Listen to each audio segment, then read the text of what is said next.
Yeah, went on a little crusade. I do need you to answer some questions down at the station, but for obvious reasons, I'm not putting you in the car with him. I was thinking about calling your boyfriend. Maybe he could give you a ride down there? Yeah, that works. That is, unless you need immediate medical attention. You do have a bit of a bump on your head there. No, I think I'm fine. That's sore, but that's all. Alright, yeah, let's give him a call. I'll have you guys meet me down at the station. Sounds good to me. 15 minutes later. Are you sure that you're feeling okay? I feel like we should go straight to the hospital. I'm perfectly fine, Reed. I'm more emotional than hurt at all. And I'm angry. Very angry. I want to go give the cops my statement. Completely understandably so. I am so sorry. What are you sorry for? For not realizing what kind of trouble you were in, for not doing anything about it, for taking so long to realize. I'm just sorry. You have no reason to be sorry. There are two people that screwed me over, and that's Bryce and Elena. Oh my god. What's wrong? Step on it, now. Detective Jefferson.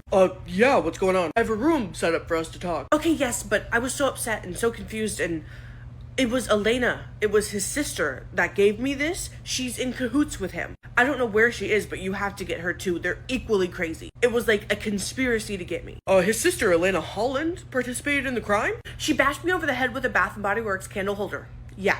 Okay, you guys sit tight, alright? Oh, they better get her. Elena, your coworker? Yes, Elena, my coworker, who I thought was my friend and I thought cared about me. Turns out she was his sister the whole time. Gave him my personal information and then knocked me out at my own apartment. It's all very convoluted. We need to book you like a spa day after this. I'm not against that. Hello, ma'am. I'm looking for an Elena. Hello, tall, dark, and handsome. I'm Sue, not Elena. Elena's in the back. Now's not the time, Sue. Could you grab her for me? I guess if that's what you're into.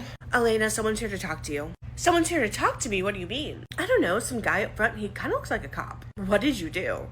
Shit. Oh, she's running. That's probably not good. She's running. Oh, son of a bitch. Hey! You're not running. Now you're definitely getting arrested. We were just gonna talk to begin with, but okay. I don't know what you're talking about. I didn't do anything. This is against the law. You can't just cuff me. Running from the police is more than enough to cuff you. I guess we'll get to the rest later. Very later that night. Well, I appreciate your statement and sticking around for me for so long. I can guarantee they're getting jail time. They'll probably be in court within the next week or so. Thank you for your help. I really appreciate it. Of course, if you remember anything else, please give us a call and we'll be in touch. Sounds good. Thanks. Babe, do you think you should come to my place? I don't really think you want to be at your place right now, right? Yes, you're right. I don't. And then tomorrow I have to see if I still have a job. I don't think you should work there either way. I'm happy to support us while you find a different job. They really screwed you over. We've only been dating for like 5 months. I don't want you to have to support me. I feel like this is an extenuating circumstance. We will talk about it after food and sleep. I can agree with that. The next day. Oh, phone call. Hello? Hi there, is this Mel? This is the district manager of your place of work. Hi, yeah, this is Mel. Look, if this is about the time I missed. No, it's most certainly not. I've been appraised of the situation. I just wanted to call and confirm that you went to your manager with these issues and she did nothing about it. Yeah, I told her that I thought Bryce was following me around and that he was definitely harassing me at work, and she told me that I was imagining it. Okay, amazing. That was all I needed to know. Look, I want you to know you can take at least the rest of the week off. If you need more time off, let us know. I can pay you for missing these days, but don't be worried about getting back to work. You still have a job, but don't push yourself. Wow, thank you so much. Of course, you can call me if you need anything, and just let me know when you're planning on coming back. Thanks, I will. That was cool. At the store. Oh, hey Alex, what are you doing here? Firing you, get your stuff and leave. Whoa, that's not a very funny prank. It's not a prank.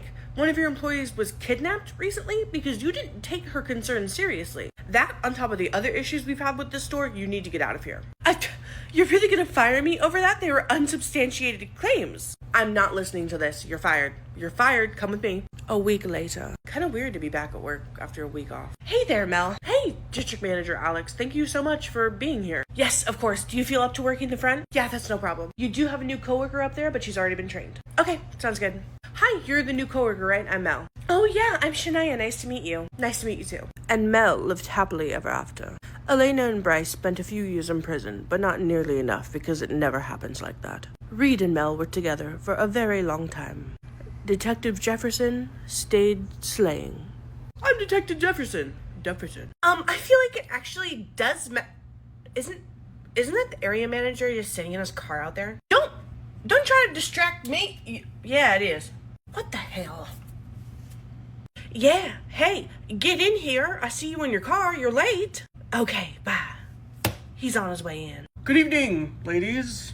I was just gonna say here. Okay, thank you for joining us. As I was saying, it is completely inappropriate to treat an employee like that. Even if they have been saying something, you come to us. If you can't figure out a correct punishment, you don't talk to them that way. Okay, I'm not gonna pretend I don't see that. Why are you two looking at each other like that? I don't know what you mean, Michelle. Yeah, I'm just, looking around. All right, now, you all are on my last nerve. We've got an employee being abused, another employee lying about it. I haven't even gotten to that part yet, and you two are making goo-goo eyes, or I don't even know. Explain now. Catherine, you've been lying again? What? No. Again? I'm so confused. Me too, honey. What, Troy? Come on, this has your name written all over it. I can't cover you again. This was the last store that you could transfer to. I cannot believe that I've gone through all of this trying to get you to keep your job, and now we're here at the end of the line. Catherine, the one that I told you I wanted you to let go from the location across town, but you managed to convince me she could use a transfer. She wasn't supposed to come here. Why did she need to be let go? Oh, it's none of your business. I feel like it is. She's a drama starter. She likes to lie. She likes to lie about a lot of people, and she likes to get the manager upset with employees. Unfortunately for you, Terry, you fell for it. So this proves I didn't do anything wrong. I've been lied to this whole time. You're still really mean to Mel without confirming anything, so. Catherine, you're not helping. Okay. So all of this drama was started because Catherine here is a liar. We've been proven with that one. But Terry, you still abused your employee in a few ways when you were being lied to. You didn't bother to check on anything. You just believed her. And Troy, I feel like some semblance of this blame falls on you. All right. Catherine, I feel like this is obvious, but you're fired. You're out of here. We're done. But if you just give me one more chance, I know you know that's not working with me. Yeah, I know. I'll grab my stuff. A person who lives to disrupt other people's lives is not a happy person. Troy, you and I will be having a conversation later about this.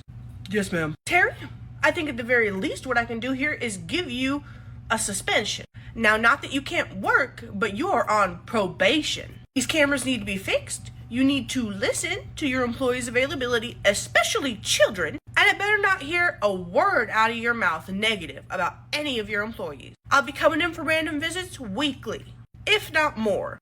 Doesn't that seem a little micromanaging? I was being lied to. And I'll be the one making your schedules, or you can make them and they have to get approved by me before you post them. How's that for micromanaging? We don't run stores this way. We don't treat adults this way, let alone children. I don't want to have another conversation about this. Those are my rules for you. Now, get walking to the office, please. I want to talk with Mel alone. Okay, fine. Troy, you skedaddle too. I'll meet you at the office. Yes, ma'am. Now, Mel.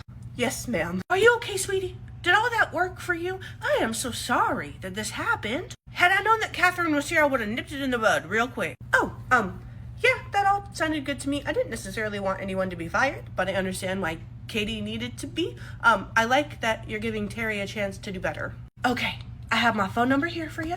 If you ever need me, just call, and I will be checking in quite a bit to make sure things are okay. Okay, thank you so much for handling everything. Of course, I will see you later. She was a force to be reckoned with. And everyone lived happily ever after, mostly. Terry did end up improving, and Mel and her worked pretty okay together. Catherine very much struggled to find a new job, and Troy and Michelle had a bit of a talk. What do you mean, Katie? Mel said something about me? Yeah, you know how she needs Tuesdays and Thursdays off for her sport thing? Like, so stupid. Yeah, I know. How am I supposed to schedule around that availability? But yeah, what about it? Well, you didn't give her Thursday off in this new schedule, and she called you stupid. She said that you don't know how to do your job, and you don't know how to do the schedule, and I don't know why she thought I wouldn't say anything, but she said all of this, like, on shift in front of me. Excuse me? When she saw the new schedule, she called me stupid and incapable of doing your job, yeah. I was, like, baffled. So as soon as she left, I, like, wrote it all down so I wouldn't forget it, and I was gonna tell you today. Who does she think she is? Yeah, I scheduled her Thursday because she's my employee. I don't care about your sports or whatever. I had no one else to work Thursday. You're the only one working that day other than her. I know, girl. I totally get it, so I just wanted to give you the know-how. I thought it was crazy that she would say those things about you. Well, thank you so much. At least I know that you've got my back. You've got it, girl. Of course. I'm gonna go clock in. That little wench. Later on, when Mel is due in. Good evening, everybody. How's everybody's day? Good evening, Mel. Is there anything you'd like to share with me? What do you mean? Oh, did you notice that you scheduled me on Thursday? Yeah, unfortunately, I can't work that shift. I have told you a couple times. I got my sport thing going on. And unfortunately, Katie's the only other one that works, and she was the one who would have worked my shift, so I can't work Thursday. I'm sorry about that. That's not even